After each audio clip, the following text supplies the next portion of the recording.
Buenos días. Estamos hoy muy felices en ILSI Mesoamérica porque estamos iniciando nuestro sexto seminario sobre bienestar y el tema de hoy es los alimentos funcionales. Así que les agradecemos mucho que nos hayan esperado estos 5 minutitos extra que tuvimos un problema técnico de último momento, pero ya estamos aquí. Así que quiero inmediatamente agradecerles a la ingeniera Nairene Bonilla y a la doctora Gabriela Murillo por estar hoy con nosotros aquí y por supuesto a toda la audiencia, que ya sumamos más de 40 personas en este momento y esperamos por supuesto recibir a más de todos ustedes que están interesados en este tema tan importante. Inicialmente y como siempre queremos recordar lo que es ILSI. ILSI pues es el acrónimo de International Life Sciences Institute. Nosotros somos para Mesoamérica, una organización que trabajamos en Centroamérica, México y el Caribe. Y pues somos esta red global de científicos que trabajamos en pro y para mejorar la salud pública, el bienestar, así como también la protección del ambiente. Les anotaba que prácticamente existimos en todo el planeta como ILSI, con diferentes entidades alrededor del mundo, que seguimos principios de integridad científica, políticas mandatorias, de manera tal que trabajamos con los 3 sectores, la industria, los gobiernos y las academias, para resolver temas que son importantes ya sea para cada país o para regiones en conjunto. Hoy tenemos una agenda muy especial. De hecho, los que nos han estado acompañando en los 5 seminarios anteriores han visto que hemos trabajado temas desde en general, que es el bienestar, pero además hemos hablado sobre el ejercicio, la alimentación, la salud emocional. La última fue sobre microbiota y hoy muy especialmente vamos a hablar sobre lo que son alimentos funcionales y cómo realmente estos pueden tener un beneficio para nuestro bienestar. Pero sobre todo, las expertas nos van a poner en el marco de lo que realmente es un alimento funcional, lo que se conoce hasta hoy, cuáles son los límites de esta definición, para que tomemos decisiones mucho más informadas de aquí en adelante. Así que estamos de verdad muy agradecidas tanto con la doctora Murillo como con la ingeniera Ana Irene, de que estén hoy con nosotros y que hayan hecho el esfuerzo de recopilar toda esta información, que siempre lo digo, es información muy valiosa porque el trabajo que tiene preparar una conferencia es grande y por supuesto pues desde ahora les agradecemos muchísimo que nos hayan apoyado en este evento tan bonito y tan importante.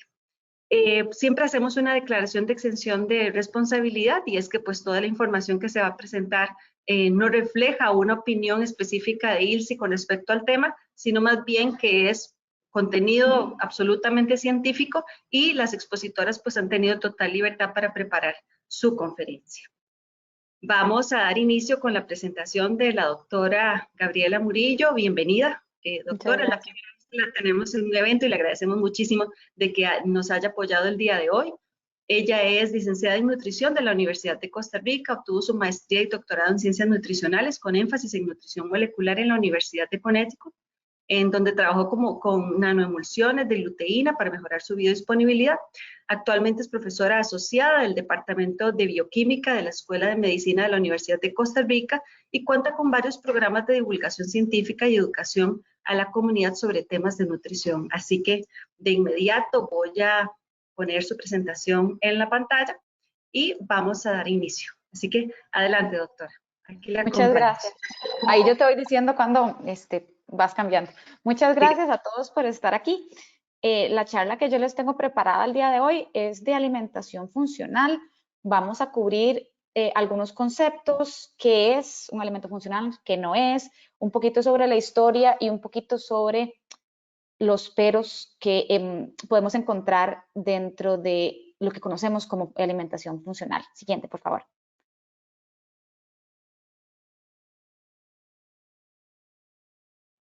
Tenemos, quiero empezar con contarles o con compartirles que el concepto de alimento actualmente es un concepto muy cambiante. Cuando pensamos en alimentos, cuando pensamos en comida, estamos pensando en algo que nos satisface necesidades energéticas, es decir, nos ayuda a sobrevivir porque nos da las calorías necesarias para mantenernos vivos.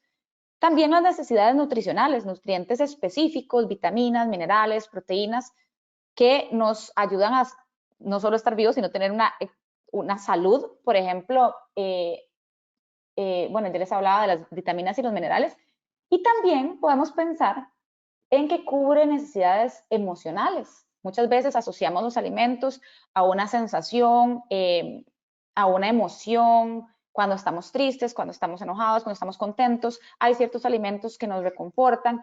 Entonces, cuando hablamos de alimentos, el concepto en sí cubre muchos aspectos. Y actualmente la sociedad se está viendo inmersa en un concepto más o en un valor agregado que tienen estos alimentos, que es el de la prevención de enfermedades crónicas o bien el mantenimiento de la salud. Entonces, no comemos solo para llenar o quitarnos el hambre o para llenar necesidades energéticas, sino también para encontrar ese valor agregado y prevenir ciertas enfermedades. Y de aquí, de este nuevo concepto de alimentos, surge el alimento funcional, que me funciona más allá de la mera necesidad energética de la comida. Y también tenemos a los nutracéuticos, a los suplementos, y poco a poco hemos ido hilando cada vez más fino dentro del concepto de qué es un alimento y para qué me sirve o cuál es el objetivo del consumo. Siguiente, por favor. Entonces, para crear una base de concepto, cuando hablamos de nutrientes, estamos hablando básicamente de 3 estratos. Podemos hablar de macronutrientes, que son los carbohidratos, proteínas y grasas, que son básicamente los que nos dan estructura, como el caso de las proteínas y algunas grasas, y energía, calorías, que nos ayudan a mantener un metabolismo activo, por ejemplo, los carbohidratos y las grasas. También hablamos de micronutrientes cuya necesidad es mucho menor, el requerimiento es pequeño y diario, y aquí es donde encontramos a las vitaminas y minerales. Y cuando hablamos de alimentación, también tenemos que considerar a compuestos bioactivos, que todavía no se han designado como un nutriente esencial, por ejemplo, como lo serían las vitaminas y los minerales, sino que son ciertos componentes que tienen algunos alimentos que nos dan este valor agregado que les comentaba en la diapositiva anterior. Son compuestos que tienen alguna función metabólica, alguna función de ayuda, de prevención antioxidante que le da ese extra al alimento. Siguiente. Entonces, dentro de esta clasificación de componentes bioactivos podemos encontrar un montón de moléculas, por ejemplo, las antocianinas, los carotenoides, los polifenoles, algunos ácidos grasos, poli o monoinsaturados. Aquí podemos incluir inclusive la fibra, que si bien es un carbohidrato, pues hemos descubierto o hay muchas investigaciones que hablan sobre sus beneficios más allá de la parte mecánica en el proceso de la digestión, o podemos tener los curcuminoides, y esta lista se hace súper extensa, hay un montón, hay muchas clasificaciones. Entonces, si bien, les reitero, no hay un requerimiento de cuánto betacaroteno necesitamos consumir, como si lo hay para otros nutrientes, pues cuando pensamos en alimentación saludable, estamos moviéndonos a pensar que esta alimentación saludable debe incluir alimentos fuente de estos compuestos bioactivos. ¿Por qué? Porque ¿qué funciones tienen estos compuestos bioactivos? Siguiente. Se han descubierto propiedades antimicrobianas, por ejemplo, con la canela, la miel de abeja, el ácido acético que tiene el vinagre, propiedades antioxidantes. Muchísimos de esos compuestos bioactivos realmente lo que tienen es una capacidad antioxidante, inclusive antiinflamatoria, que ayudan a disminuir el estrés oxidativo, el cual se ha visto que está presente en muchísimas enfermedades crónicas. También tenemos propiedades antifúngicas, por ejemplo, cuando consumimos ajo, cuando consumimos cebolla, inmunomoduladoras, es decir, que pueden modificar nuestra respuesta inmune e inclusive anticancerígenas. Entonces, si pensamos en estas propiedades de los compuestos bioactivos, básicamente estamos entrando en un marco donde estamos hablando de medicamentos y no tanto alimentos. Y aquí es donde se presta o empieza la gran confusión. Estamos hablando de alimentos que nos pueden dar algún efecto que hemos conocido a través de medicamentos. y quisiera explicarles un poco sobre esta diferencia entre un nutriente y un medicamento y a dónde hacemos el punto de corte y a dónde podemos pensar que un nutriente o que un alimento podría ayudarnos con alguna enfermedad específica. Siguiente. Entonces, cuando hablamos de nutriente o medicamento, hagamos la distinción. Para muchos puede ser bastante obvia, pero luego vamos a ver que hay cosas como que se empiezan a mezclar. Hablamos de que un nutriente es necesario para sobrevivir y el medicamento no es necesario en ausencia de enfermedad. Es decir, nosotros cuando estamos sanos no tomamos pastillas, no tomamos medicinas. Sin embargo, estando sanos, pues tenemos que comer. Entonces, eso está súper claro. Los nutrientes mantienen funciones fisiológicas. No podríamos hacer lo que el cuerpo humano hace si no le damos esa materia prima que son los macro y micronutrientes. Los medicamentos más bien tienden a modificar funciones fisiológicas. Por ejemplo, cuando tomamos estatinas, estamos inhibiendo la HMG-CoA reductasa. Es decir, estamos modificando una respuesta que no, se daría naturalmente, estamos con el medicamento haciendo ciertas alteraciones que eventualmente pues alivian el padecimiento. Cuando hablamos de nutrientes, hablamos sobre todo de prevenir enfermedades. Y aquí es donde quisiera tal vez que el resto de la conferencia marque un punto importante en ustedes.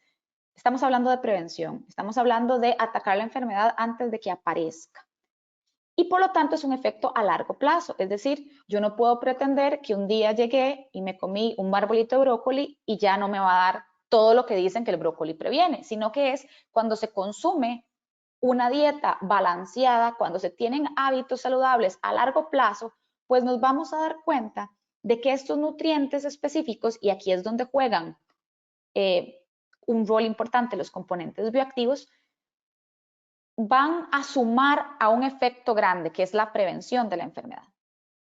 Los medicamentos se dan para curar enfermedades o aliviar síntomas y por lo general tienen un efecto más inmediato. Me duele la cabeza, me tomo un medicamento y a los 20 minutos yo esperaría que ya me aliviara el dolor de cabeza. Con los nutrientes no es un efecto así, sino que es un efecto más alargado, más a largo plazo. Por eso no podemos pensar que un nutriente que se le ha dado el claim de que, qué sé yo, que desinflama, de repente a una persona que tiene una enfermedad inflamatoria crónica, por ejemplo, que tiene una artritis, a punta de ese alimento, pues ya de repente se va a curar como se curaría con un antiinflamatorio. Entonces estamos hablando de que el efecto tal vez sea más dosificado a largo plazo y con un consumo crónico a diferencia de un medicamento. Siguiente.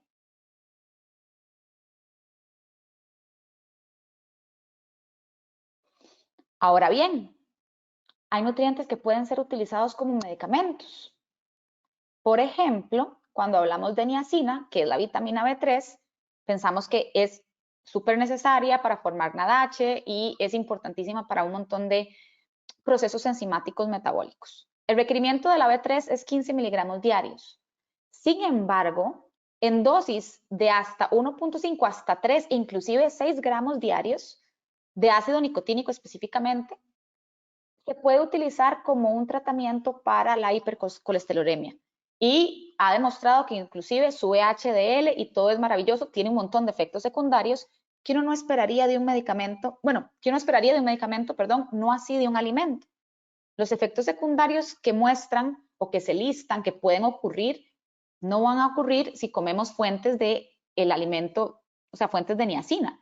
Sin embargo, sí con este medicamento.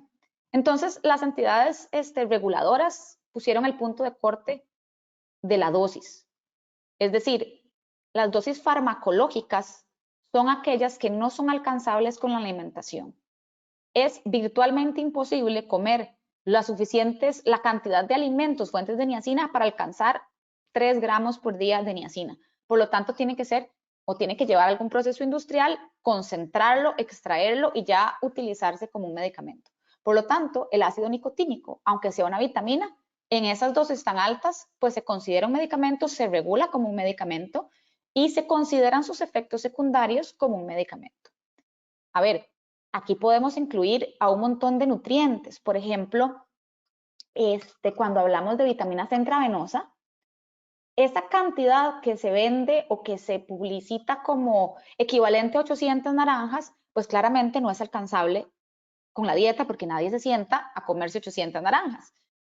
Por lo tanto, se debería considerar, y la gente dice, bueno, es que es natural porque es un nutriente, es una vitamina, no me va a hacer daño. Bueno, no sé.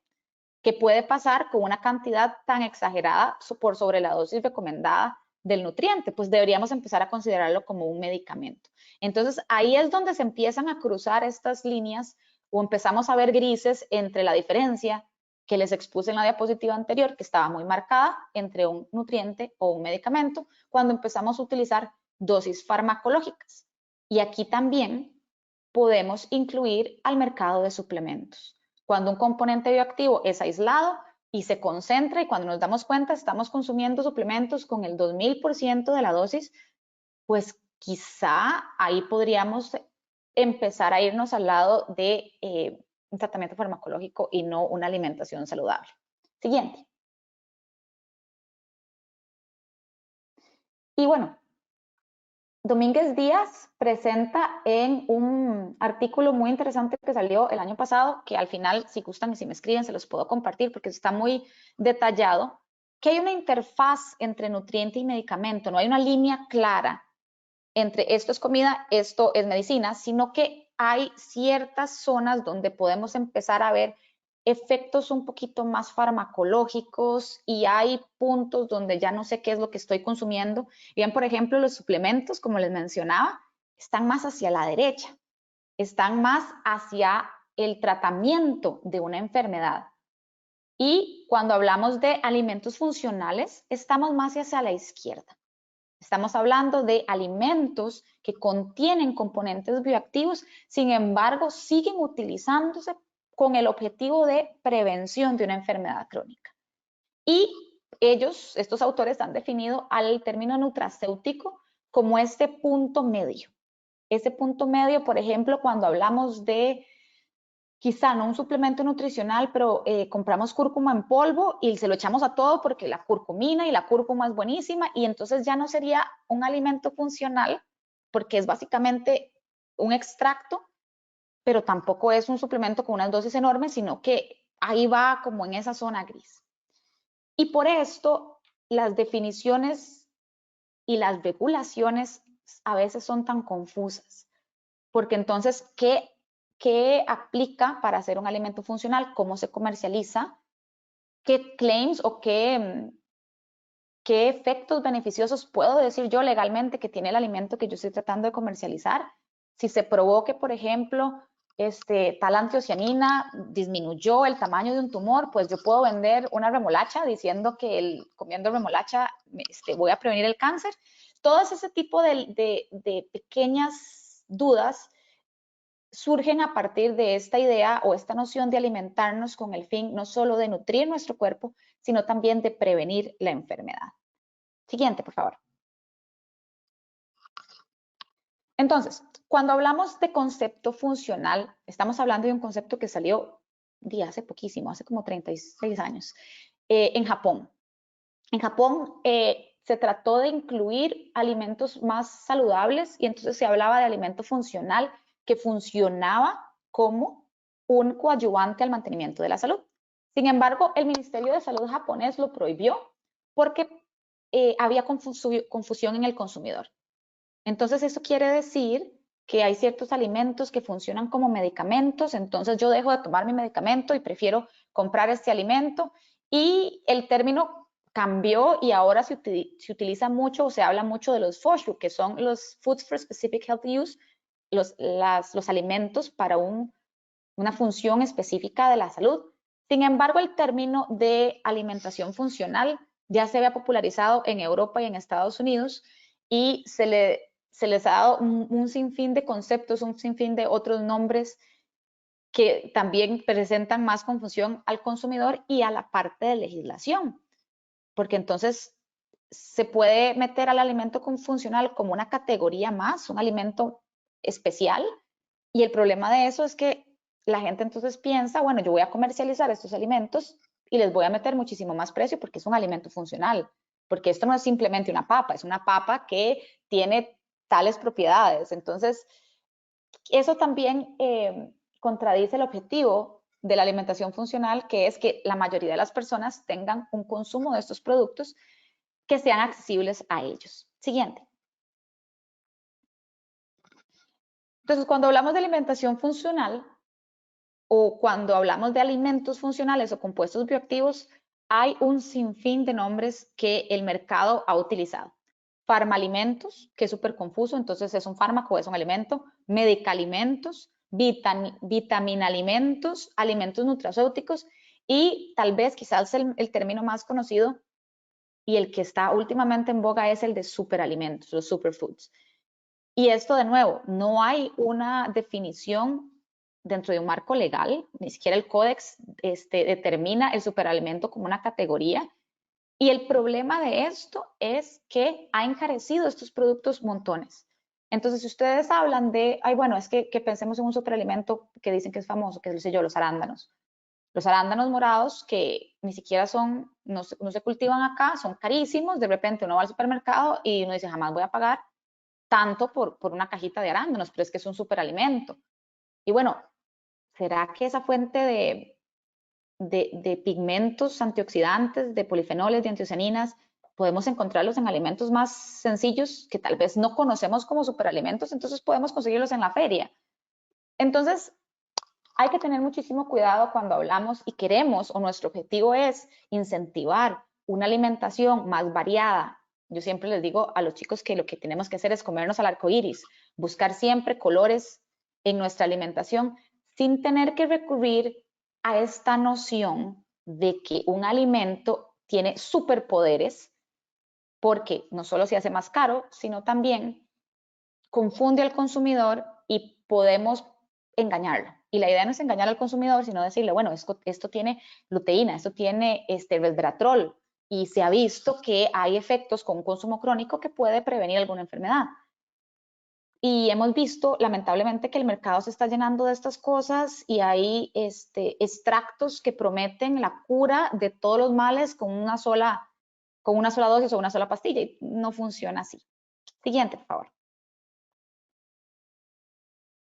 Entonces, cuando hablamos de definiciones y características en general de lo que se conoce como alimentación funcional, aunque no haya un consenso entre las entidades reguladoras, podemos hablar de que un alimento funcional es cualquier alimento que forma parte de la dieta normal, pero tiene compuestos bioactivos que por lo general están en ese alimento en mayor cantidad que en otros. Entonces vamos a incentivar el consumo de este alimento porque tiene algo más, un extra, un valor agregado.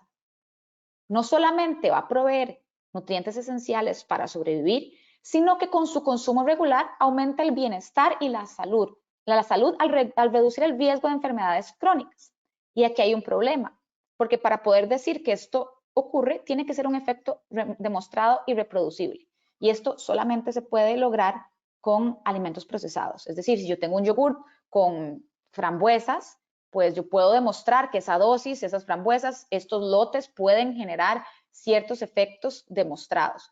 Pero si yo estoy en la feria y yo no puedo probarle a usted que esta fresa le va a dar exactamente el mismo efecto que la otra fresa y otro cultivo y de otro. Entonces, aquí es donde hay otro problema, porque no podemos pensar que un alimento funcional es solamente un alimento procesado. No solamente son alimentos fortificados, enriquecidos, modificados, cambian ciertas grasas por otras para hacerlos más saludables, porque entonces estaríamos dejando de lado a toda la alimentación funcional que tiene compuestos bioactivos en la naturaleza, que podemos encontrar en la feria, sin tener que recurrir a procesos, a extractos, a fortificaciones y suplementaciones. Entonces ahí es donde muchos autores a veces debaten, porque piensan que una alimentación funcional es un alimento creado con el fin de generar esos efectos, y quizá una alimentación natural con el mínimo procesamiento también puede tener estos beneficios para la salud. Sin embargo, no se podrían vender como tal porque no podemos tener este efecto reproducible. Y algo muy importante, no tiene efecto terapéutico, no sustituye el tratamiento farmacológico. Y para mí esto es muy importante porque hemos visto constantemente en publicidad, en gente que vende, y dice, si tiene diabetes, coma piña. Ok, pero la gente puede pensar, bueno, entonces, ¿para qué voy a comprar la metformina? ¿Para qué me voy a inyectar insulina si aquí tengo piñas que salen más baratas? Bueno, no sustituye un tratamiento farmacológico. Tiene un efecto preventivo, ¿ok? Y sería ideal que no ayudara este concepto de alimento funcional versus alimento no funcional a favorecer el concepto de alimentos buenos versus alimentos malos. Tenemos que recordar que cualquier alimento dentro de un patrón saludable me puede formar parte de una alimentación sana. Es decir, no es necesariamente porque este alimento no tiene, qué sé yo, polifenoles, ya no lo puedo consumir y entonces ya este alimento es mejor que el otro. Porque también tenemos que pensar en la disponibilidad y en la cultura y en los gustos y preferencias de las personas. Entonces no podemos crear esos juicios de valor frente a un alimento y otro cuando lo que queremos es que las personas entiendan que las escogencias las puedan hacer basadas en su alimentación, su salud y también su salud mental y emocional. Entonces no podemos decir estos alimentos no se comen y estos sí, por eso estos son carísimos y resulta que estos quizá a largo plazo con un consumo adecuado o una mezcla adecuada pues tampoco es que resultan malos.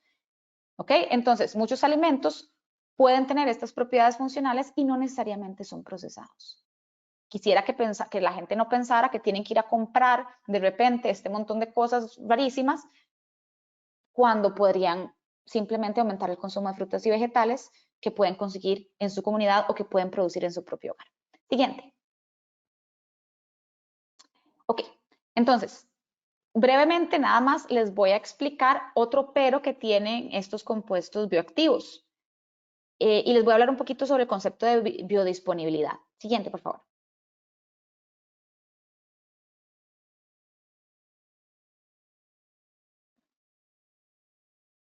Vemos estudios como este. Jania, aquí son como 5 clics porque vienen así. Nada más como quería explicarles, termina con el rojo, que cuando hablamos de estudios podemos leer títulos súper prometedores sobre el licopeno, por ejemplo. Aquí hablan del resveratrol, me hablaban de la curcumina, me hablaban de propiedades antiinflamatorias, analgésicas, de este montón de productos bioactivos o de sustancias bioactivas y uno dice, wow, qué maravilla, o sea, y entonces sí son como medicamentos porque ayudan un montón. Siguiente. Y hay que tomar en cuenta que estos estudios son estudios celulares con animales que han utilizado dosis farmacológicas, es decir, como les dije, que no se pueden alcanzar simplemente a punta de comida, y que la fracción ingerida no siempre es la que llega al sistema. Y por eso hay mucha variación entre individuos, porque tenemos el concepto de biodisponibilidad. Siguiente. No quiero tirarme mucho tecnicismos, pero biodisponibilidad es la fracción del nutriente ingerido que llega a la circulación sistémica en forma activa.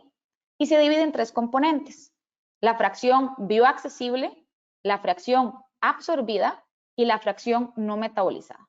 Entonces, si nos dicen, por ejemplo, que tal nutriente, la luteína es buenísima porque cura tal cosa o que previene la degeneración macular, etcétera, pues no podemos pensar que 100 gramos de luteína van a ser 100 gramos de luteína en el ojo, en la retina, porque vean que cada componente, el componente bioaccesible, de absorción y de transformación, tiene subclases.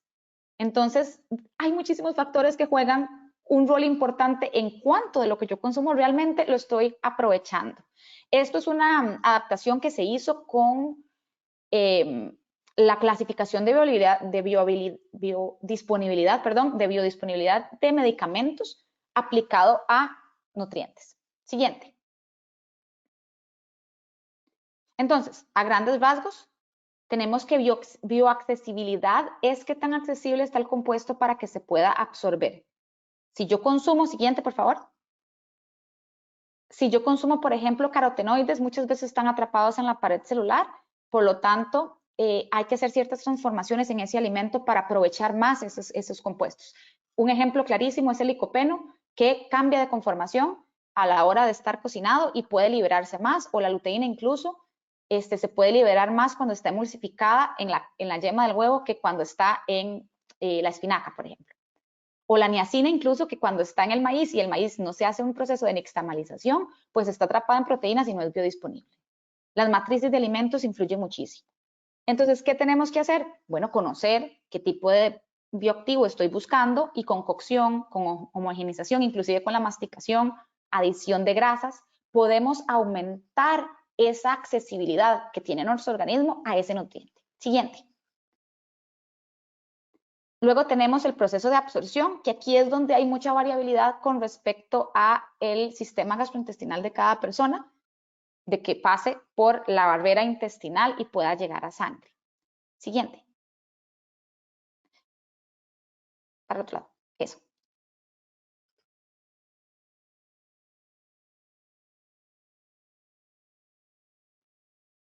Ahí. Y por último, tenemos a la transformación. Por ejemplo, el metabolismo por microbiota. Algunas antiocianinas son metabolizadas en el colon y algunos de sus metabolitos más bien se absorben y pueden funcionar todavía como un compuesto bioactivo. El metabolismo fase 1, fase 2, igual que los medicamentos, oxidaciones, reducciones, agregación de moléculas hidrofílicas. Todas estas cosas se tienen que tomar en cuenta a la hora de pensar, bueno, no es lo mismo agregar jugo de uva y ponerle en unas células y ver qué es lo que pasa a que una persona coma uvas. Porque se tiene que estar bioaccesible, absorbible y ver cuánto se transforma. ¿Ok? Siguiente. Entonces, para cerrar y ver qué tipo de mensaje les traté de dar yo hoy en esta charla cortita, es que muchos alimentos tienen propiedades que van más allá de su valor nutricional. Y el consumo de estos alimentos de manera regular puede ayudar a la prevención de enfermedades crónicas. Por supuesto que sí, dentro de un patrón de alimentación y vida saludable. Yo no puedo esperar que una persona que no haga ejercicio, que fume, que tenga un consumo altísimo de ciertos alimentos procesados con grasas saturadas, de repente un día diga, me comí una fresa y listo, ya me comí un alimento funcional y me liberé de todos mis problemas. Entonces, dentro de un patrón donde todos los nutrientes, todos los compuestos juegan un rol sinérgico, se puede hablar de alimentación funcional. Y estos alimentos se pueden encontrar en nuestra comunidad. No tenemos que pagar carísimo, no tenemos que comprar alimentos procesados o pastillas, porque no podemos confundir la alimentación con tomarme una pastilla y listo, ya cubrí el requerimiento de tales vitaminas, no me tengo que preocupar por lo que como, porque los alimentos funcionales tienen efectos preventivos, no terapéuticos. Y es momento de que también empecemos a pensar en la alimentación y en la nutrición como algo que nos ayuda a vivir bien ya, desde antes de la enfermedad. No, de repente me diagnosticaron con tal cosa, ahora sí, ¿qué tengo que comer? No quiero medicinas, quiero curarme a punta de lechuga. Pues eso quizás no sea posible. Y tenemos que entender cuáles son los límites de los alimentos en el mantenimiento de la salud y en la prevención de la enfermedad en este caso. Siguiente. Esto es todo lo que les traía hoy, lo que quería compartir con ustedes. Si quieren alguno de los artículos que utilicé para mi presentación, me pueden escribir. Este es mi correo de la universidad. No sé cómo se están manejando preguntas, si ahora o después de la presentación de Irene, pero muchas gracias por su atención. Muchas gracias, doctora, por su presentación. Vamos a ver las preguntas al final. Yo le reitero a las personas que están participando hoy en el seminario que nos anoten esas preguntas en el chat de preguntas y así podemos verlas al final. Yo quiero agradecerle muchísimo el mensaje porque creo que es muy importante resaltar el tema de que no hay alimentos ni buenos ni malos, pero estamos viviendo, y yo creo que ahora después lo podemos conversar una vez que Ana Irene nos haga su presentación, estamos viviendo una época donde la comida se ha convertido en algo o que es un veneno o que es mágico. Y estamos viviendo una era en la que las personas están viendo los alimentos de esa manera también, ¿verdad? Y yo creo que es muy importante rescatar el día de hoy de que eso no existe, ¿verdad? Y que es el equilibrio, el balance, esa estructura que tenemos que tener que aprender todos, ¿verdad? Primero y para luego poder hacer uso de ese conocimiento, y yo creo que el día de hoy usted nos ha dado claves muy importantes para poder realizar esta tarea. Así que muchísimas gracias. Vamos a esperar las preguntas con ansias porque creo que hay muchas cosas que podríamos conversar aquí. Voy gracias. Entonces, una vez más, un aplauso virtual, doctora, y voy a presentar a la ingeniera Ana Irene Bonilla. Ana Irene es licenciada en Ingeniería de Alimentos de la Universidad de Costa Rica. Actualmente está cursando su maestría académica con énfasis en genética y biología molecular. Trabaja además como gestora de un proyecto muy importante para ELSI Mesoamérica que tiene relación con la microbiota intestinal y la situación nutricional de los adultos, tanto en la península de Nicoya como en el gran área metropolitana, acá de Costa Rica. Así que también pues es una conocida de nosotros y estamos muy felices de que nos acompañe. Y bueno, tiene algunas líneas de investigación de interés, que son los compuestos bioactivos presentes en alimentos o beneficiosos para la salud. Y es por esta razón que le hemos pedido a Ana Irene que nos haga una presentación sobre cuáles son esos productos que podemos encontrar en la región. Nos hablaba la doctora Gabriela Murillo que nosotros aquí en nuestra región latinoamericana tenemos productos muy valiosos que podemos usar todos los días y que están en las ferias, en los mercados de todos los días. Entonces, esta es la tarea que le encargamos a Ana Irene y esperamos que todos aprovechen de esta información para el diario vivir, para tomar decisiones. Así que adelante, Ana, y bienvenida. Bueno, muchas gracias. No sé si están viendo mi pantalla. Sí, ya la vemos. Sí, ajá, ya la pongo en modo presentación. Ahora sí se ve en pantalla completa. Entonces, bueno, muchas gracias por la invitación. Es para mí un gusto participar hoy y contarles un poco sobre, yo titulé mi intervención como alimentos en la dieta con contenido de componentes bioactivos. Entonces, un poco en la línea de lo que venía comentándonos la doctora Gabriela, es sobre los conceptos importantes que hay que tener en cuenta a la hora de hablar de estos alimentos, el cuidado que tenemos que tener al usar los conceptos, porque son conceptos que se han utilizado muchas veces como marketing y como para promocionar un producto, para encarecerlo, o simplemente porque me aprovecho de que se ha estudiado un poco o se cree que tiene un beneficio, entonces lo promociono. Pero es muy importante tener en cuenta que como decía la doctora Murillo, este alimento funcional no es un concepto claramente definido, no hay un consenso, no hay una definición formal, digamos, y consensuada, y está íntimamente relacionado con la presencia de compuestos bioactivos en los alimentos. Por eso el título de mi conferencia es Más alimentos con contenido de compuestos bioactivos, porque yo no quisiera entrar en la parte de la definición de alimento funcional y porque funcional para unos es una cosa y para otros es otra. Ya la doctora Murillo nos explicó muy bien y muy claro estos conceptos. La parte de que también se confunde con el nutracéutico, que el nutracéutico está más en la línea intermedia yendo hacia la parte de medicamento y hay una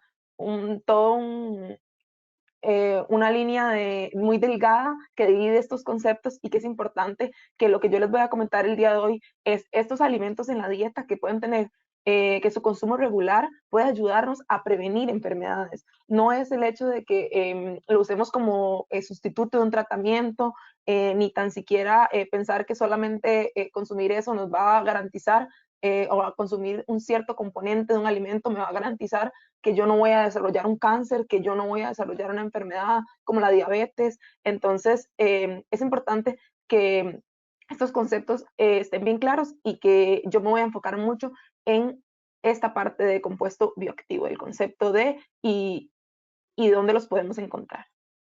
Entonces, los compuestos bioactivos, como ya les comentó también la doctora Murillo, tenemos diferentes grupos. Tenemos a los compuestos polifenólicos, que han sido como los más famosos por su actividad antioxidante y los que más se les ha dado como pelota, o por decirlo de una forma, en este mundo de los alimentos funcionales o con propiedades beneficiosas. Tenemos a los carotenoides, que son pigmentos en los alimentos y que también varios de ellos funcionan como precursores de síntesis de vitaminas en el cuerpo, como la vitamina A. Ácidos grasos, que ya vimos los poliinsaturados y monoinsaturados. También tenemos otros ácidos grasos que no están presentes realmente en el alimento, sino que se sintetizan. Luego son muy poco presentes en algunas fuentes como leche y algunos quesos, pero los ácidos grasos de cadena corta, que tal vez algunos los han escuchado, esos ácidos grasos más bien son sintetizados luego en el organismo a partir de ciertos compuestos como la fibra, que puede interactuar con la microbiota y dar paso a la síntesis de estos compuestos que se ha visto que tienen un potencial beneficioso para la salud y son muy importantes reguladores de mucho el metabolismo y parte fisiológica. El almidón resistente también últimamente se le ha asociado ciertas funciones. Los probióticos y los prebióticos, que no son realmente como compuestos en los alimentos, sino son ya más como un alimento. Los prebióticos sí tenemos a la fibra como parte de prebióticos, son estos compuestos. Para hacer la distinción acá, probiótico es el microorganismo, ¿verdad? Entonces, el suplementar con microorganismos, eso ya va más en la parte de añadir probióticos como el yogurt o ciertos alimentos fermentados que tenemos la generación de probióticos. Entonces, para suplementar y ayudar a favorecer microorganismos beneficiosos en el organismo. Y los prebióticos, que son ese como alimento para el probiótico, digamos, por decirlo de una forma, y que destaca bastante la fibra. Luego, bueno, entonces, ¿dónde podemos encontrar estos alimentos? Y yo me voy a enfocar más que todo en lo que más he hablado sobre compuestos polifenólicos y carotenoides. Los compuestos polifenólicos, entonces, solo para que contextualizar, son metabolitos secundarios de las plantas, son sustancias orgánicas que son reconocidas por sus propiedades antioxidantes, es el papel que más se les conoce. Están presentes en forma natural en frutas y vegetales, que son sus mayores fuentes. Hay una clasificación general, hay muchas clasificaciones, muchos grupos en los que se pueden clasificar de acuerdo ya sea a su estructura, a sus funciones. Entonces, acá yo les pongo una clasificación general. No quiero entrar en mucho detalle como la parte técnica y los nombres, pero para que vean que hay estructuras muy diversas, que son un grupo muy amplio, y de ahí que sus propiedades también son muy diferentes, pueden ser y encontrarlos en muchos diferentes fuentes de alimentos. Solo para ejemplificar, acá tenemos a los ácidos hidroxibenzoicos, que tenemos la parte de en las bayas, tenemos la mora, la fresa, los arándanos que nos mencionaban que son más de un consumo un poco más de algunos estratos sociales más altos por el precio que se les ha puesto, y más que todo porque no son de producción, en el caso de Costa Rica, no son de producción de acá, natural, digamos. También tenemos el melocotón, digamos, infusiones como el té verde o algunos otros tés. El café también lo tenemos como en el ácido cafeico, las cerezas, el kiwi, la miel de abeja, el trigo, la canela. También tenemos, bueno, el resveratrol, súper famoso, porque está en las uvas que se utilizan para hacer vinos blancos y vinos tintos. También tenemos el mangostín y la mangiferina, que están presentes en el mangostán y en el mango. También tenemos compuestos muy importantes como los lignanos, que se encuentran en semillas como la linaza, los taninos, que se encuentran en diferentes fuentes, pero que los elagitaninos que les comento acá están en la mora y han sido muy estudiados en los últimos años. Muchos proyectos en la Universidad de Costa Rica, en el CITA, se han enfocado en estudiar las propiedades de la mora. También tenemos otros grupos que incluyen los flavonoles, las flavonas, que incluimos alimentos como la brócoli, la manzana, la cebolla, de nuevo los arándanos, alimentos como algunos que se usan como condimento, perdón, que son como el culantro, el apio. También volvemos a tener aquí el mango en este grupo de compuestos bioactivos. Tenemos las isoflavonas que vienen de la soya y del tofu, que algunas personas que se están inclinando por alimentación con proteína más de origen vegetal, siendo alimentaciones como vegetarianas y veganas, están consumiendo productos derivados de la soya y que pueden tener estos compuestos, más que todos los productos fermentados como el tofu, que tienen gran cantidad de estos compuestos un poco más disponibles que la soya per se, digamos, la bebida de soya. También tenemos otros alimentos que contienen más que todo los cítricos, como la toronja, la naranja, los limones. También podemos encontrar estos compuestos en el chocolate o el cacao, en diferentes tipos de frijoles que son muy consumidos en nuestra región de Mesoamérica. Son la base junto con el maíz, la base de la alimentación de nuestras culturas. Tenemos también el aguacate, el té verde, las uvas rojas. De nuevo encontramos acá para las antocianidinas, encontramos a la mora, la fresa, los arándanos, diferentes bayas. También tenemos, bueno, pasando ya a la parte de los carotenoides, en general tenemos el betacaroteno, el alfacaroteno, la criptosantina, la luteína, el licopeno y la zeaxantina. Esos son los grupos principales que representan el consumo de dónde están los carotenoides en la dieta. Tenemos el tomate, que ya nos comentaba la doctora Murillo, que ya vemos que tiene licopeno, y entonces una forma de hacerlo más biodisponible, ¿cómo sería? La cocción. La zanahoria también, la espinaca, que es una fuente que tiene un poco menos disponible, ya nos comentaron, pero siempre es fuente importante, y todo, pequeñas contenido en pequeñas cantidades también puede aportar a nuestra dieta, y como parte de la alimentación balanceada que debemos tener, es muy importante incluirlo, el huevo, las mandarinas, los pejibayes, que también tienen un contenido importante de carotenoides, el kale, que está muy de moda ahorita y muchas personas lo están cultivando acá para consumirlo, la papaya. Es muy importante rescatar el hecho de que tenemos carotenoides en el maíz, como en el maíz morado, el maíz pujagua, que ha sido un alimento casi que olvidado en nuestro país, digamos en Costa Rica, que se ha disminuido mucho el consumo, es más que todo en la región de Guanacaste donde se da, y se ha tratado de rescatar un poco su consumo, pero se le ha dejado mucho de lado, y puede tener también, bueno, también tiene contenido de antocianinas, y podría tener contenido importante de compuestos potencialmente bioactivos, y que lo hemos dejado un poco de lado en nuestra alimentación, y deberíamos volver a eso, a consumir estos alimentos que tenemos, que son autóctonos de nuestra región. También tenemos las calabazas, o diferentes, acá también les decimos ayote, diferentes tipos de calabaza que podrían tener estos compuestos, los carotenoides. Ejemplos concretos, además de muchos alimentos que ya vieron, también aplican para Mesoamérica. También tenemos otros como el marañón, la chirimoya, que es un tipo de anona, familia de la anona, la guanábana, también familia de la anona. Tenemos los diferentes tipos de chiles o pimientos, como los conozcan, la papaya, ciertas otras frutas como más de origen como a nivel mexicano, que si no me equivoco, se llama tojocote. Tenemos el zucchini o calabacín. Tenemos a la pitaya, que es muy cultivada en nuestro país vecino, Nicaragua, y que en los últimos años también ha sido como bastante cultivada acá en Costa Rica, y que es de consumo ya más como expandido. También tenemos a la ciruela, tenemos el caimito, que es una fruta un poco de bajo consumo, pero que también tiene potencialmente compuestos bioactivos. La guayaba o guava, como se le conoce en algunos países, el cas, el zapote o mamey.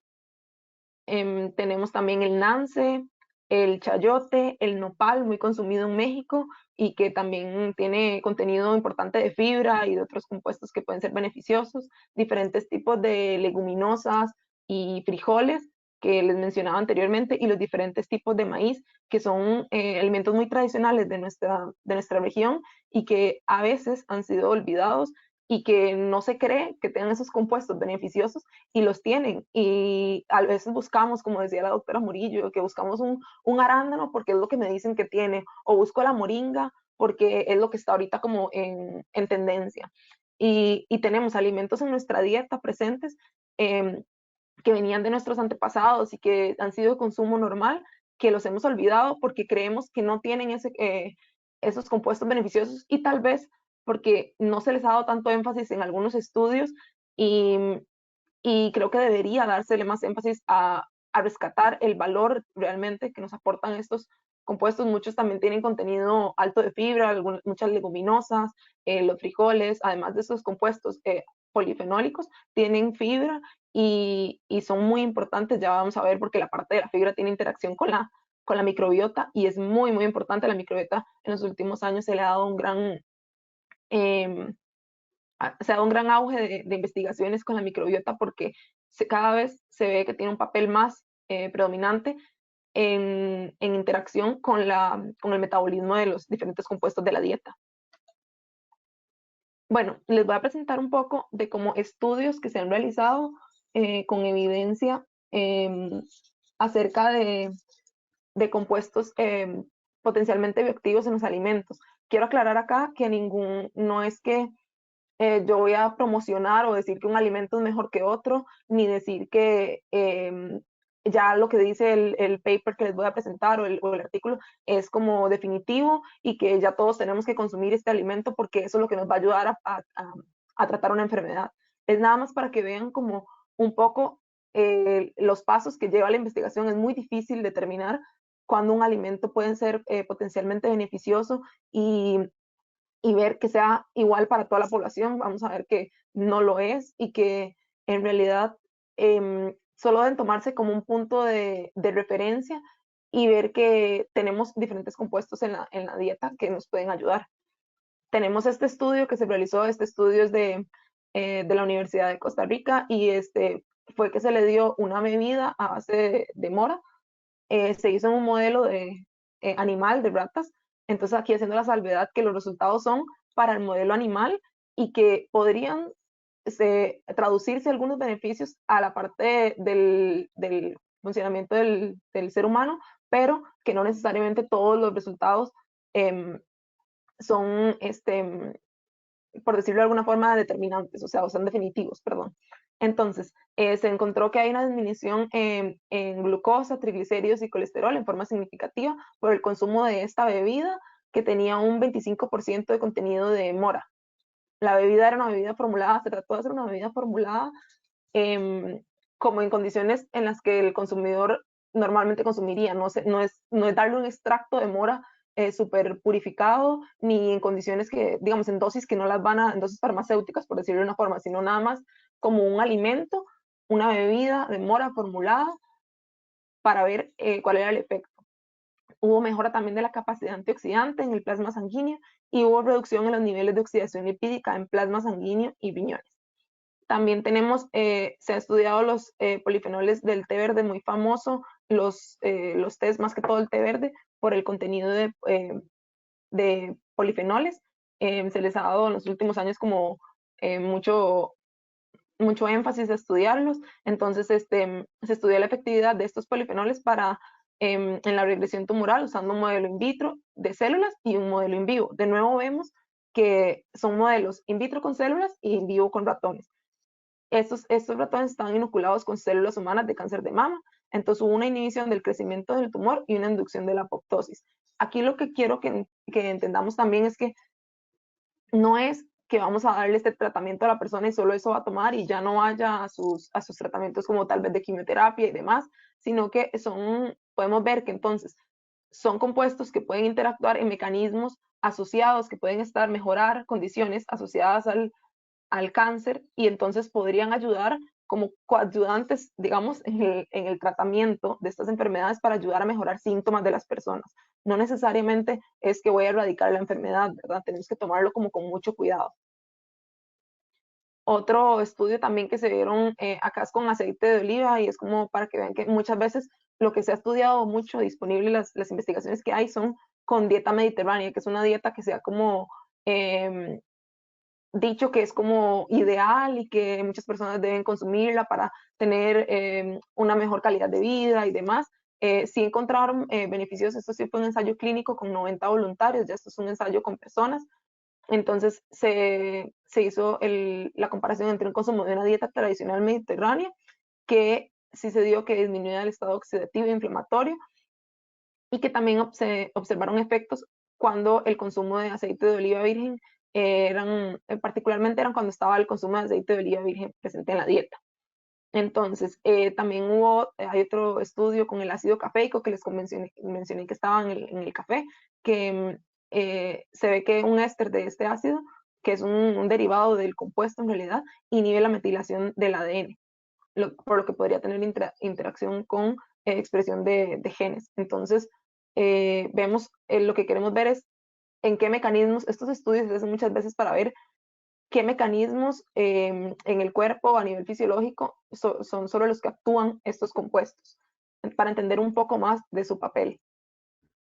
Entonces, acá les voy a comentar también un poco sobre el papel de la microbiota que ya les venía diciendo, que ha adquirido en los últimos años una gran importancia. Entonces, solo para contextualizar y para recordar, tal vez algunos ya estuvieron en el seminario anterior sobre microbiota, y si no, aquí refrescamos un poco sobre lo de qué es la microbiota. Es un ecosistema complejo, diverso y dinámico que tiene bacterias, células eucariotas, hongos, arqueas y virus, pero que principalmente nos interesan las bacterias porque son las que están en mayor proporción y las que se ha visto como mayor interacción con el hospedero, en este caso nosotros, el ser humano. Se encuentran en todo el tracto gastrointestinal, sin embargo, están más concentradas en la fracción final, en la fracción del colon, en la porción final del tracto digestivo. Se le ha atribuido como funciones como una especie de órgano, y porque ya tiene funciones digestivas, metabólicas, inmunológicas, endocrinas, y que se ha visto que la disbiosis, que es un desbalance en la composición de la microbiota, puede conducir a diversas patologías como diabetes, obesidad y hipertensión, diferentes enfermedades cardiovasculares también. Entonces, ¿por qué la microbiota y por qué la menciono acá?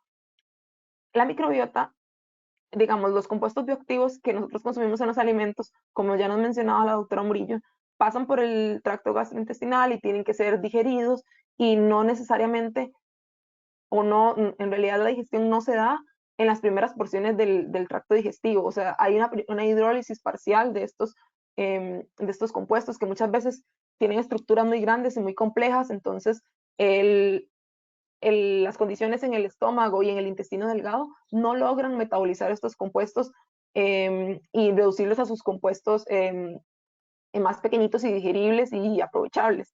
Entonces, primero hay una hidrólisis pequeña, algunas enzimas en el intestino y el pH del estómago pueden ayudar a esto. Sin embargo, muchos de los compuestos, y la gran mayoría, son metabolizados por bacterias del intestino grueso que están en el colon principalmente, y es ahí donde muchas veces son convertidos en compuestos bioactivos de interés. Estos compuestos bioactivos de interés pueden ser derivados de algunas antocianinas, de algunas isoflavonas que les mencionaba ahora. Y entonces aquí vemos que la microbiota entonces tiene un papel esencial en la absorción y la modulación de la actividad biológica de polifenoles y compuestos bioactivos en general. Entonces, además de todo lo que ya nos habló la doctora Murillo y que nos mencionó también la microbiota, entonces añadimos un factor extra. La composición adecuada, o yo tengo un desbalance en mi microbiota, tal vez no metabolice los compuestos de la misma forma que una persona que la tenga como en condiciones más sanas y más diversa la microbiota. También se ha visto que dependiendo del tipo de alimentación de las personas, digamos, si la persona tiende a tener más como alimentación de fuentes vegetales y no nada como de origen animal, tiene ciertos bacterias presentes en mayor cantidad que otras. Hay personas que si consumen mayor cantidad de carne favorecen otros tipos de géneros de bacterias presentes. Entonces, es otro factor a considerar en el metabolismo de estos compuestos bioactivos, y que puede ser determinante, y que hasta ahora se ha empezado a estudiar en los últimos 20 años un poco más sobre este papel de la microbiota y cómo podría ser vital tener también una microbiota saludable para poder aprovechar estos compuestos bioactivos. Entonces, acá les presento un par de estudios que me parecían interesantes. Este es un estudio con 81 pacientes con diabetes tipo 2 que fueron divididos en dos grupos y tratados por 3 meses. Un grupo tenía dieta de reducción energética, que tenía alimentos altos en fibra, alimentos ricos en polifenoles y proteínas de origen vegetal, y otro grupo placebo, es decir, con una dieta normal. Los pacientes con diabetes tipo 2 tenían disbiosis intestinal, y estaba favorecido un género de bacterias asociado a disbiosis. Entonces, gracias al estudio se vieron diferencias significativas en la diversidad de la microbiota. con la dieta de reducción energética, esta que tenía alimentos ricos en fibra y en polifenoles y de origen vegetal, aumentó la diversidad, disminuyó la abundancia de este microorganismo asociado a la disbiosis intestinal y aumentó la abundancia de otros microorganismos que tienen un potencial efecto antiinflamatorio. También hubo una disminución significativa de los niveles de glucosa, colesterol y LDL y los ácidos grasos libres y además de la hemoglobina glicosilada, perdón. Y además hubo un aumento en la actividad antioxidante. Entonces acá vemos que es un ejemplo de un estudio ya con personas con diabetes y que se les da un tratamiento a través de la dieta, una intervención de dieta en la que se pueden mejorar sus condiciones de diabetes. Vemos que no es como que curamos a las personas de la diabetes, ¿verdad? Sino que les dimos una dieta que les puede ayudar a mejorar las condiciones asociadas a este padecimiento. Entonces podemos ver que intervenciones a través de la dieta con compuestos ricos en polifenoles y en fibra pueden ayudar a que las personas mejoren sus condiciones. Otros estudios con la microbiota, asociados a la microbiota también, que se encontró que los polifenoles del cacao podían modular la composición de la microbiota, mejorando el crecimiento de bacterias beneficiosas y reduciendo el número de bacterias patogénicas como Clostridium perfringens. Y también que la suplementación con polifenoles de frutas y vegetales puede afectar la abundancia de la microbiota y además estimular de nuevo la abundancia de estas bacterias beneficiosas e inhibir la abundancia de bacterias perjudiciales como Clostridium. Y siempre es muy importante tener en cuenta que los efectos son dependientes de la dosis de ingesta. Entonces, para cerrar y para comentarles más que todo lo que yo quise transmitir con esta intervención y esta pequeña charla es que los alimentos que tenemos en la dieta y que consumimos normalmente y que son parte de la herencia de nuestros antepasados pueden ayudarnos a llevar una vida saludable, a tener esos compuestos bioactivos presentes, aprovecharlos. Siempre hay que tener en cuenta que hay una cuestión de la parte de la disponibilidad, la biodisponibilidad, la accesibilidad, qué tan disponibles estén de la fuente, el qué tanto se aprovechan, cómo se transforman, que vemos que la microbiota al final en eso juega un papel fundamental y que tenemos que poner énfasis en estudiar esos factores para ver en dietas normales y de personas de acuerdo a las diferentes regiones qué es lo que necesitamos favorecer o para que las personas tengan una vida en la que no vayan a desarrollar diferentes patologías que les vayan a perjudicar su calidad de vida y el envejecimiento, ¿verdad? Que como les comentaba Ania, yo trabajo en un proyecto con microbiota y longevidad y entonces estamos viendo y analizando a las personas de la península de Nicoya, que son centenarios y longevos, que han llevado toda su vida una alimentación basada básicamente en los compuestos, en los alimentos de nuestros antepasados y que toda su vida han consumido maíz, que frijoles, que los diferentes derivados del maíz, las tortillas, que ellos hacen, tienen muchas frutas y muchos vegetales en su dieta. Entonces, vemos que ellos normalmente no consumen, porque ya hicimos cuestionarios de su consumo de alimentos, no consumen como arándanos o muchas frutas como más exóticas provenientes de otros lugares, ni eso, y aún así han llegado a tener una longevidad saludable, porque son personas saludables que la mayoría no tienen ni un solo padecimiento, no tiene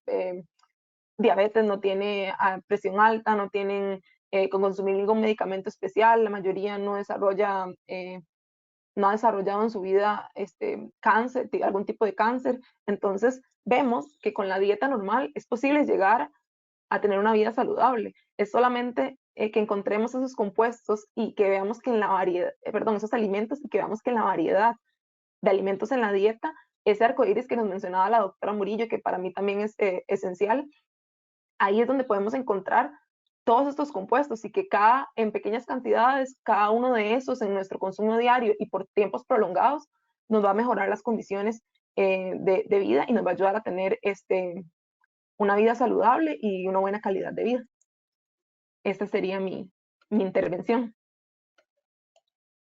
Muchas gracias, Ana Irene, por su presentación. La verdad es que reunió los conceptos que queríamos mostrarle a los participantes, ¿verdad? Queríamos demostrar que tenemos una gran variedad de alimentos autóctonos en nuestra región latinoamericana, con un valor funcional, vamos a usar la palabra, con una composición, con una cantidad de compuestos bioactivos muy grande y que además pues tenemos datos, por supuesto, de que esas poblaciones que consumen esos alimentos son personas sanas, longevas, ¿verdad? Y que bueno, nosotros podemos incluir esos alimentos, tenemos la ventaja todo de tener acceso a esos alimentos en los diferentes mercados en la región y que no son tan costosos, ¿verdad? Y que entonces la idea de tener una alimentación donde se incluyan estos compuestos, pues es algo que es factible en la mayoría de nuestros países, ¿verdad? Y que por eso tenemos que darle tanto valor a cada uno de esos alimentos, de esos productos que son de la región. Tenemos varias preguntas, entonces vamos a entrar en esa sesión. Si alguien más, por favor, tiene preguntas, anótelas en el chat. Le pediría a la doctora Gabriela que se nos una. Muchas gracias, Gabriela. Y bueno, por supuesto, felicitaciones a Ana Irene y a ambas por las presentaciones del día de hoy. Nos han preguntado por el video de la conferencia, nosotros la estamos grabando y luego les va a llegar a sus correos el enlace para que puedan revisarla y estudiarla con detenimiento. Así que ahí va a estar en el canal de ILSI de YouTube, donde subimos todos los videos de las actividades de nuestra entidad y además de todas las otras entidades de ILSI alrededor del mundo. Tenemos una pregunta de Carolina Ramírez, dice, ¿una alimentación funcional es diferente de un alimento funcional, de acuerdo a lo que se comentó? ¿Dónde queda el aspecto de las dosis, efecto que generalmente se pide para un alimento funcional diseñado, o sea, ya para un alimento procesado, que se le va a poner un claim con respecto a esa funcionalidad? Adelante, no sé, Gabriela, si quieres primero y luego Ana Irene. Ok, sí, porque estaba pensando que esto tal vez, Ana Irene, por ser tecnóloga de alimentos, podría hablar más de las dosis de alimentos diseñados. En mi opinión, eso lo tiene que definir o tiene que haber una definición. De hecho, encontré un documento ayer que habla, por ejemplo, de que si se le va a poner tal nutriente a tal alimento, tiene que ser tanto y el claim que se puede decir es este. O sea, sí está muy definido qué claim se puede hacer, con cuál dosis y eso obviamente se tiene que poner en las etiquetas o en la información del producto, pero cambia o varía de acuerdo a cada nutriente y a cada claim. Entonces hay toda una legislación al respecto en cuanto a alimentos diseñados para comercializarse como alimento funcional. Claramente eso no lo vamos a encontrar en los alimentos que nos dijo Ana Irene en la feria. Ahí uno sabe que está comiendo antiocianinas, que está comiendo resveratrol, pero jamás para poder decir un claim de este tipo, porque no hay una dosis establecida al ser un producto natural. No sé si Ana Irene quiere añadir algo más. Sí, claro. En la parte como a nivel de regulación y a nivel de lo que se dice para alimentos procesados o alimentos en los que se les comercializan en los supermercados, digamos, por decirlo de alguna forma, hay una reglamentación más estricta a nivel de Unión Europea, que es como para países de Europa, que ellos sí tienen muy definido, como no puede hacer un claim o una declaración de propiedades de tales alimentos porque todavía no han sido comprobadas. Es decir, usted tiene que tener estudios científicos, evidencia y estudios en humanos, no solo a nivel de modelos de animales como los que les presenté, sino llegar al punto de hacer una intervención dietaria con ese alimento o con ese para asegurar que eso en dosis normales de consumo tiene algún efecto potencial. Aquí vemos como la complicación todavía más grande de poder llegar a hacer una declaración de un alimento potencialmente funcional y decir, bueno, esto es un alimento funcional porque tiene esto. Este concepto de alimento funcional ha sido muy utilizado como marketing, como lo mencioné yo, porque en países como los de nosotros en Costa Rica no hay realmente una reglamentación de qué es alimento funcional a falta de esa definición como consenso global del compuesto, entonces, del concepto. Entonces, se presta mucho para que las personas digan, esto previene el cáncer, esto previene la diabetes, esto previene, consuma moringa porque previene tal cosa, consuma extracto de té verde porque tiene tal otra, porque ayuda a adelgazar, porque ayuda a disminuir los triglicéridos. Son cosas que ellos agarran de otros lados, ideas que podrían tener alguna función, pero que realmente no sabemos si al final se traducen a las condiciones de nosotros aquí en Costa Rica, porque inclusive es diferente la alimentación que lleva una persona en Europa, perdón, que lleva una persona en Norteamérica, que lleva una persona inclusive en Nicaragua, que está aquí a la par de nosotros casi, ¿verdad? Está arriba de nosotros y pensaríamos que es muy parecido, pero es diferente porque las condiciones en las que se desarrollan las personas, las condiciones, como el nivel normal de consumo de otros compuestos en la dieta también influye. Entonces, es muy complejo y por eso yo también les presenté como algunos estudios para que vean que la mayoría de cosas son en modelos de ratas o en células y casi hay poquitas evidencias ya a nivel como estudios más con personas y estudios intervencionales y ensayos clínicos. Entonces, es para ver la complejidad y que tengamos cuidado nosotros también a la hora de hablar de un alimento y recomendárselo a una persona, también los profesionales tal vez en nutrición que nos estén escuchando y también los ingenieros de alimentos y demás, que se den cuenta que no podemos decirle a la persona, porque es como engañar al consumidor y decirle, esto es lo que tiene esto, porque a mí me pasa que en mi familia me preguntan muchas veces como, ¿y esto que me como me ayuda para tal cosa? Y yo digo, no te lo puedo asegurar 100% porque no sé si hay un estudio. Y entonces al final es como, casi como que uno se siente como que le está diciendo como, no, es que yo no sé nada y al final como nutricionista no te puedo recomendar, pero es que hay que tener mucho cuidado y hacer la salvedad de que, bueno, sí, puede tener un beneficio, pero no se ha comprobado 100%, o tal vez sí, pero tal vez complementelo con todo esto en su alimentación y le va a ayudar, haga ejercicio, lleve una vida saludable, equilibrada. Entonces, hay muchos factores a tomar en cuenta también como en estilo de vida para esto. Muchas gracias a ambas. Yo creo que aquí cabe esa regla de que en nutrición, que es tan importante lo que se hace como lo que se deja de hacer, ¿verdad? O sea, eh, mucha gente, entonces yo voy a comer de todo esto, pero entonces dejo de comer todo lo demás. No, así no es, ¿verdad? O voy a dedicarme a tener una dieta funcional usando el término que nos ponía la compañera en el chat, pero fuman. Terrible, ¿verdad? O sea, todas las cosas hay que buscar el bienestar. Por eso hemos revisado todos estos componentes que tiene esta forma de vida, ¿verdad? Hay que buscar integrarlos todos, porque no puedo hacer unas cosas por un lado y dejar de hacer otras, ¿verdad? Así que muchas gracias por ese acercamiento. Nos pregunta María Castro que si existe algún concentrado de información, me imagino como una base de datos donde podamos saber cómo aumentar la biodisponibilidad de los alimentos, me imagino la biodisponibilidad de los compuestos que están dentro de los alimentos, si podemos acceder a esa información. Doctora, tal vez. Y es que depende muchísimo, o sea, no hay como un libro que diga cómo aumentar la biodisponibilidad, porque no es lo mismo, por ejemplo, digo, acá depende del nutriente, por ejemplo, yo que trabajé con luteína, la luteína se absorbe más cuando está rodeada de grasa, por eso, aunque la espinaca tenga más, se absorbe mejor si viene de la yema del huevo. Y todo el mundo le tiene pánico a la yema del huevo porque tiene colesterol, pero hace que la luteína sea súper biodisponible. El licopeno hay que cocinarlo para que cambie su conformación. Hay ciertos nutrientes que más bien, cuanto más crudo mejor, porque ciertos polifenoles tienden a oxidarse. Entonces, no hay como un compendio que diga mejorando la biodisponibilidad. Hay varios artículos, pero están muy específicos al nutriente que se estudia en ese laboratorio, porque de nuevo, mi laboratorio trabajaba con luteína únicamente. Habrá otro que trabaje con resveratrol únicamente, porque son procesos bastante largos. Los papers que yo utilicé para la presentación los puedo poner a su disposición para que vean más o menos cómo se trabaja, porque va a depender si el compuesto es liposoluble, si es hidrosoluble, si es modificado por microbiota. Todas estas cosas nos pueden dar una idea de qué tenemos que hacer para sacarle el máximo provecho a lo que consumimos.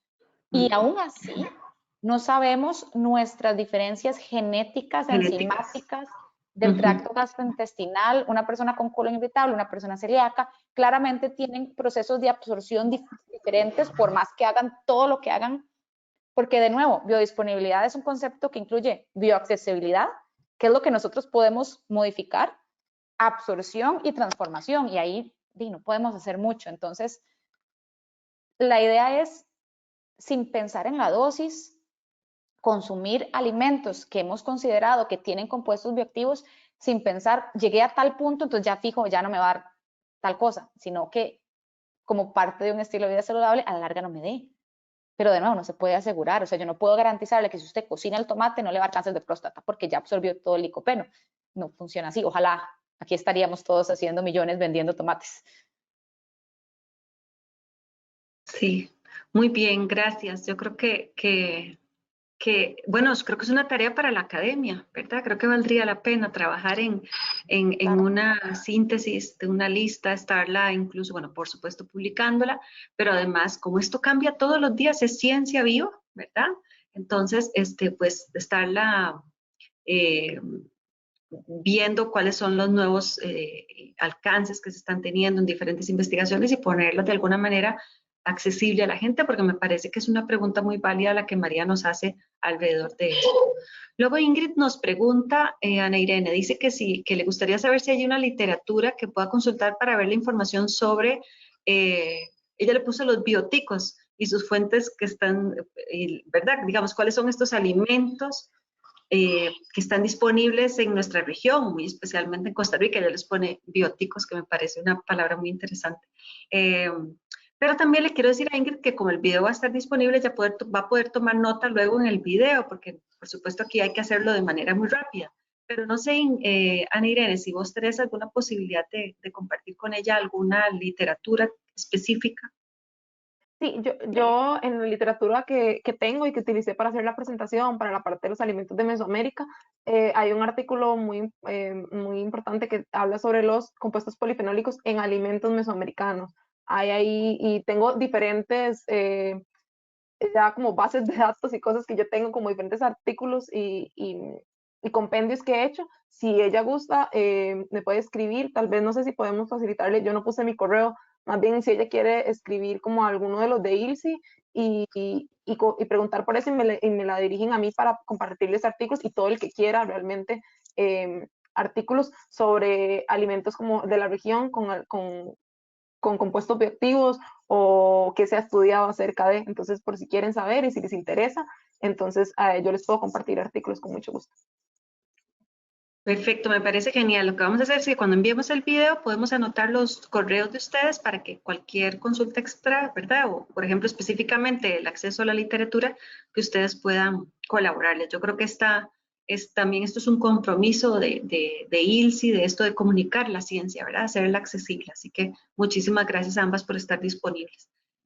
Nos hablan del té verde, dice, se ha escuchado mucho, pero el té verde que se vende en el supermercado, si realmente puede beneficiarlos. O sea, ¿qué pasa cuando compramos, no sé, las hojitas o si ya compramos ese producto eh, en un lugar? Yo aquí creo que tengo una anécdota y es que, y voy a meter la cuchara, y es que muchas veces, o más bien tenemos que tener claro que cuando una persona, un industrial, pone un producto en un anaquel, ese producto está además de siendo regulado, ¿verdad? Está verificada su calidad, la composición que está dentro de cada una de esas bolsitas, ¿verdad? O sea, hay todo un proceso de calidad que es muy riguroso. Es diferente a comprar cosas en la calle o, ¿verdad? Donde realmente no sabemos qué tiene esa bolsita, por decir algo.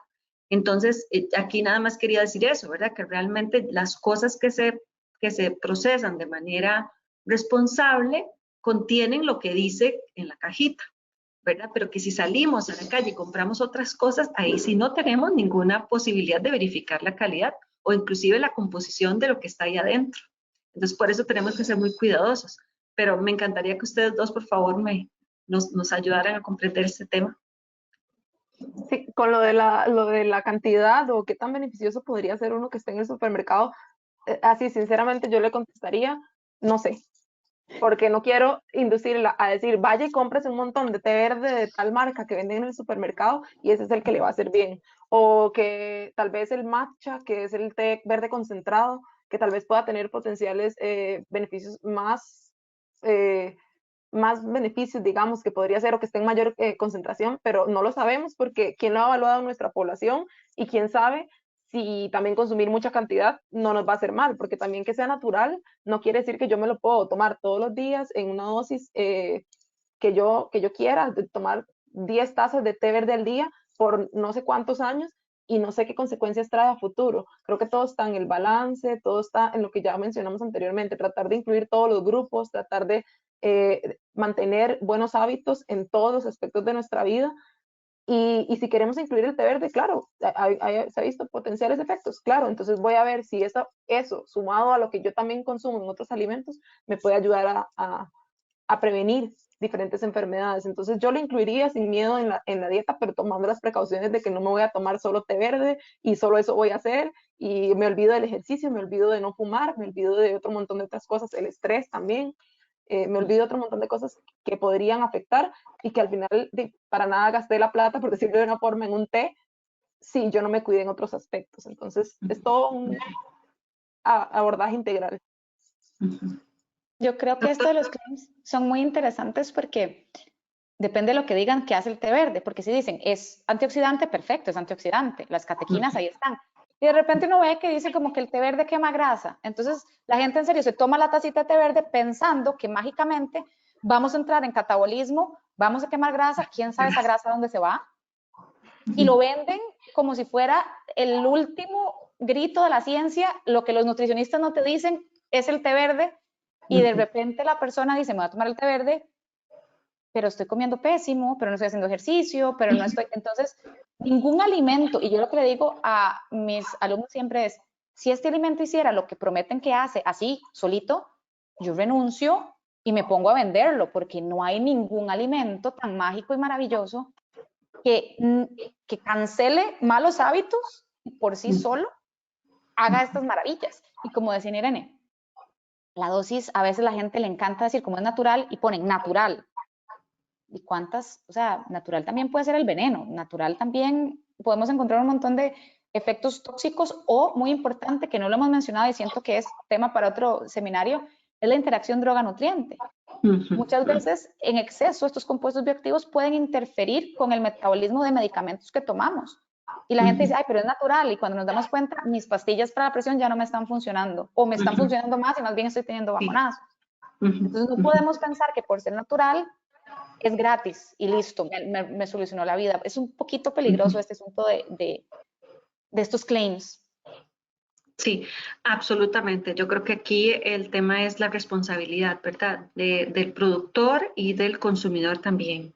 Existen los reglamentos técnicos centroamericanos para productos naturales, para suplementos, por supuesto para alimentos, donde, como bien nos indica Carla Murillo en el chat, y ella nos dio una conferencia muy interesante sobre este tema, de que existe realmente una regulación que protege al consumidor del engaño, ¿verdad? Y que exige que los claims estén basados en evidencia. Ella nos hizo una conferencia de este tema en nuestra última jornada sobre evidencia científica hace una semana y media. Y también en el caso de estos productos que se comercializan bajo esta sombrilla, pues todo beneficio tiene que venir acompañado de ese contexto basado en la evidencia, ¿verdad? Es diferente, estamos hablando de la industria alimentaria, pero muchos de estos productos se venden dentro del marco de productos naturales en otros espacios. Entonces, por eso es que tenemos que ser tan cuidadosos de realmente comprender lo que queremos, ¿verdad? Para eso es este seminario de hoy, y estar un poquitito más alertas del conocimiento que tenemos que tener, y también de que realmente lo que estoy comprando sea de calidad, ¿verdad? Y esté dentro de esta sombrilla regulatoria que siempre es tan importante. Hay un comentario que nos hace la profesora Ana Mercedes, y es que también es importante considerar la variabilidad interindividual, que un poco hemos estado hablando, de que no es lo mismo si yo me tomo el té o se lo toman a Irene, o sea, cada persona tenemos esa variabilidad, y que por eso ahora existe el concepto de nutrición personalizada. No sé, Gabriela, si tal vez vos querés un poco hacer extensivo este mensaje, porque me parece que es muy importante. Sí, sobre todo porque actualmente ahora con las redes sociales, el Instagram, los TikToks, cualquier persona puede llegar a decirle, esto hace tal cosa, y entonces venden planes de alimentación con ya, o sea, ayer me mandaron uno que decía 1.600 calorías y yo, ¿para quién? O sea, para cualquiera, el que lo compre. Y si soy vegetariano o si soy diabético, puedo hacerlo, o sea, de la misma manera como yo no puedo repartir machotes de dietas, de la misma manera no puedo decir que esto que le funcionó a mi tía, y eso pasa muchísimo con los suplementos. Ay, que a mi tía, la prima del vecino, le dijo que tomara esto porque le quitó las infecciones urinarias, y resulta que se mandan suplementos viejísimos, vencidos, y tal vez esa persona está tomando un medicamento que con el cranberry tal vez le causa un efecto contrario, no sé, o sea, hay que tomar en cuenta que así como los planes de alimentación y los planes del gimnasio deberían ser para mí, para mi edad, para mi experiencia, para mi capacidad adquisitiva, para mi cultura y mis preferencias, porque debe ser horrible tener una alimentación de algo que no me gusta. Ay, pero es que es funcional y no aquí tomándose la moringa que no le gusta, pero es porque es funcional. Entonces, no solo la variabilidad del efecto o de la absorción o de lo que puedo obtener, sino también de que somos personas individuales que tenemos gustos, preferencias, actividades y rutinas distintas. Entonces, no podemos generalizar y por eso a mí me da mucha chicha cuando ponen cosas en Instagram que a veces yo digo, pero ¿de dónde sacaron esto? Hay una cosa que venden jengibre y dice jengibre chupapanza. Y yo, primero, ¿qué es ese claim tan horrible?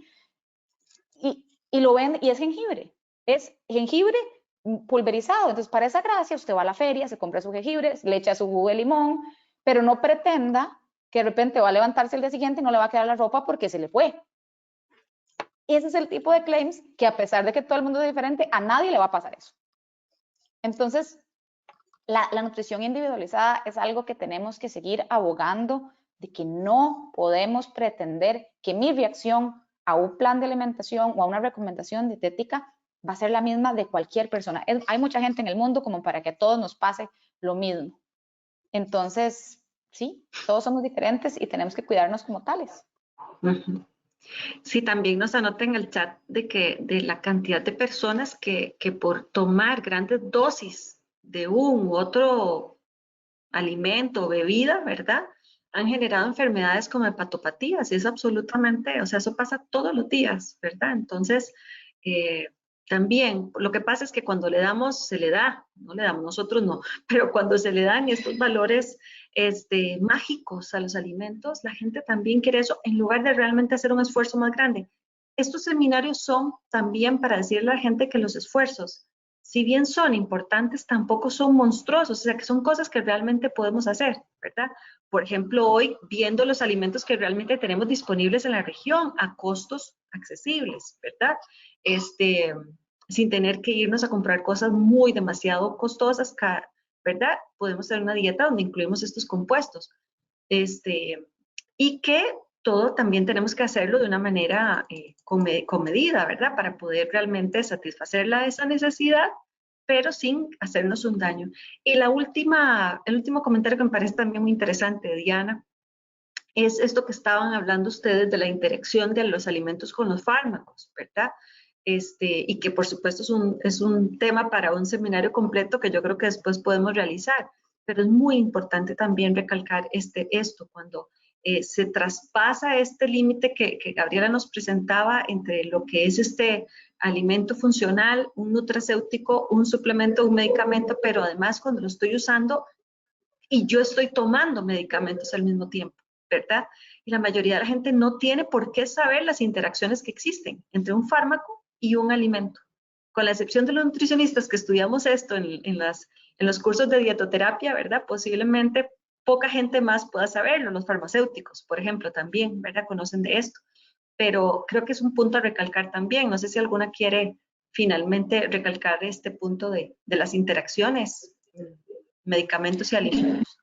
Yo solo quiero comentar en este caso que el consejo sería, si se está tomando algún suplemento, considerarlo como los medicamentos. Cuando el médico le dice, consume algún medicamento, decir, ay, y estoy tomando vitamina D, y estoy tomando, y así considerarlo y tomarlo en cuenta, bueno, no le voy a mandar esto, o mejor cambiemos este suplemento, porque la gente se le olvida, como son naturales, como son vitaminas, como vienen de la comida, pues no importa. Y muchas veces hay interacciones con P450, o sea, igual se metabolizan en hígado y pueden potenciar o disminuir el efecto del medicamento. Entonces, sobre todo con suplementos. Tal vez si uno dice, mira, es que yo como maíz morado, de la cantidad no va a ser lo suficiente como para que haya una interacción así. Pero con suplementos es súper común que la gente no los considere o no los comunique al médico cuando se hace la historia clínica o al mismo nutricionista. Bueno, yo no le voy a poner una dieta cargada si yo sé que está tomando suplementos de alcosa. Podríamos trabajar con eso dentro del plan, pero no a ciegas. El hecho de que sea natural no quiere decir que a escondidas yo me estoy tomando esto y luego no me va a pasar nada. Anita, ¿querías sumar algo? Sí, nada más que recalcar ese punto, y de aquí lo que queda claro es que cuando queremos ver cosas de nutrición, tenemos que ir al nutricionista, tenemos que consultar con los especialistas. No vamos a preguntarle a una persona que es un instructor de gimnasio, que al final tampoco estudió las ciencias del movimiento humano, o educación física o alguna de estas disciplinas, que también me manda una dieta o me recomienda un plan que le sirvió a esa persona. Porque ahora es muy eso de que cualquier persona lleva como una capacitación virtual y ya yo me hago nutricionista, o hago dietas para las personas, o yo soy entrenador y preparador. Eso lleva un tiempo y lleva un conocimiento. O sea, por algo la carrera dura sus 4 o 5 años en la universidad, y tiene o sea, todo un background de toda la parte científica que es muy importante, que solamente los nutricionistas, inclusive personas me preguntan a mí, porque hay personas que no entienden la diferencia entre ingeniería de alimentos y nutrición, y me preguntan a mí por algunas cosas que yo al final digo, sinceramente, yo sé algunas cosas porque las he estudiado a más profundidad por donde me he ido en los caminos del estudio, pero no le puedo asegurar a una persona, esto sirve para usted. Eso mejor vaya donde un nutricionista que le haga una dieta, una recomendación. La parte de la interacción con los fármacos es otro mundo completamente aparte, y hay que saber mucho sobre el funcionamiento fisiológico del cuerpo para saber de eso. Entonces, no podemos asesorarnos con cualquier persona, no podemos quedarnos con lo que vemos en internet y con lo que algún, tal vez, doctor, tal vez, o no sabemos ni siquiera qué formación tiene, nos diga a través de algún blog en internet, que hay muchos blogs y muchas cosas en Instagram, muchos posts que hacen las personas y demás. Y creo que lo importante aquí es acudir a los profesionales que son de las áreas en las que nosotros tenemos las dudas. O sea, eso es como lo que creo que nos debemos llevar mucho. Sí, quisiera también recalcar el tema de que el tema de consumir suplementos no es un problema. El problema es que estén asociados directamente, o que yo me tome el suplemento y al mismo tiempo el medicamento, donde podría haber una interacción. Lo que hacemos nosotros es que entonces colocamos esos suplementos en espacios ya alejados del momento en el cual se consumió el medicamento, se tomó el medicamento, y para que realmente ambos, tanto el medicamento como el suplemento, pues cumplan con la función para la cual nos la estamos queriendo, ¿verdad? Entonces, no es que entonces, porque mucha gente puede decir, me voy a tomar el suplemento y no me tomo el medicamento porque hacen interacción. No, no, jamás, ¿verdad? Y tampoco lo contrario, sino que realmente lo que hacemos nosotros es ubicar tanto el medicamento como el suplemento en las horas correctas para que no interactúen. Entonces, nada más ahí como para cerrar con eso y que no nos quede como en el aire ese pequeñillo detalle que es muy importante. No hay muchas preguntas, ya tenemos, lo que tenemos son pues muchas felicitaciones para ambas, y también pues para el espacio. A mucha gente le ha parecido sumamente útil estos espacios que hemos construido alrededor del bienestar. Yo quisiera pues volverlos a invitar a que, saben, todavía nos faltan 3 seminarios más muy interesantes. Si ustedes los ven, vamos a trabajar uno sobre el tema de la longevidad. O sea, si queremos tener una longevidad con salud, tenemos que empezar a construirla muchos años antes. Así que vamos a tener este seminario muy interesante ahora el 20 de octubre. En noviembre vamos a tener uno muy especial sobre, bueno, ya tenemos una enfermedad crónica establecida, tenemos diabetes o tenemos hipertensión. ¿Puedo yo realmente vivir con bienestar? Sí, la respuesta es que sí, pero hay que tomar decisiones y hacer tareas muy específicas para lograrlo. Y finalmente en diciembre decidimos generar un seminario alrededor de las metas para el 2022.